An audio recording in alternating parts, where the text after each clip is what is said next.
امام اعظم ابو حنیفہ رحمۃ اللہ تعالی علیہ کے والد کا انتقال ہو گیا۔ امام صاحب رحمۃ اللہ علیہ 3 دن تعزیت کے لیے لوگ آتے رہے۔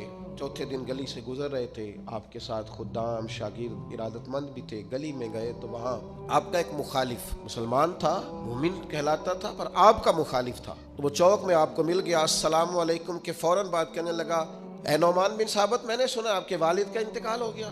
میں نے فرمایا ہاں۔ کہنے لگا مسلمان ہوں، مومن ہوں، آپ کے قبیلے کا ہوں، اپنی والدہ کا نکاح میرے ساتھ کر دیں۔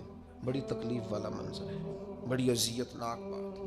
آپ کے محبین نے تلواروں پہ ہاتھ رکھ لیے۔ امام صاحب نے فرمایا اس نے نکاح کی دعوت دی ہے، ایک جائز بات کی ہے، لیکن اتنا غلط طریقہ اختیار کیا ہے، چوکوں میں چوراہوں میں باتیں ہوتی ہیں۔ فرمایا میرے قدموں میں شریعت کی زنجیریں ہیں، میرا رب مجھے صبر اور تقوی کا حکم دیتا ہے۔ سارا حوصلہ جمع کر کے امام صاحب فرمانے لگے، عدت گزرتی ہے تو آپ کا نام لے کے والدہ کی خدمت میں عرض کروں گا، اگر وہ آپ سے نکاح میں رضامند ہوں گی تو مجھے اعتراض نہیں ہوگا۔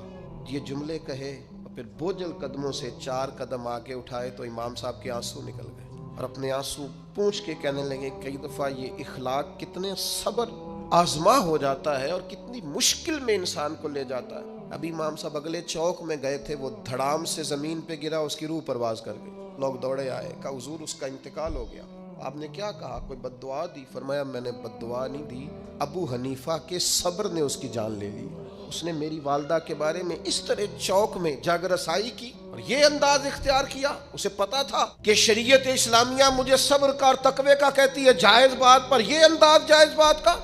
فرمایا اس نے سمجھا تھا میں لاوارث ہوں، وہ جو میرے ساتھ کرے گا ہو جائے گا۔ فرمایا دیکھو نا، اللہ ولی ہے مومنوں کا، میرے مالک نے دستگیری فرمائی اور ابو حنیفہ کے صبر نے اس کی جان لے لی۔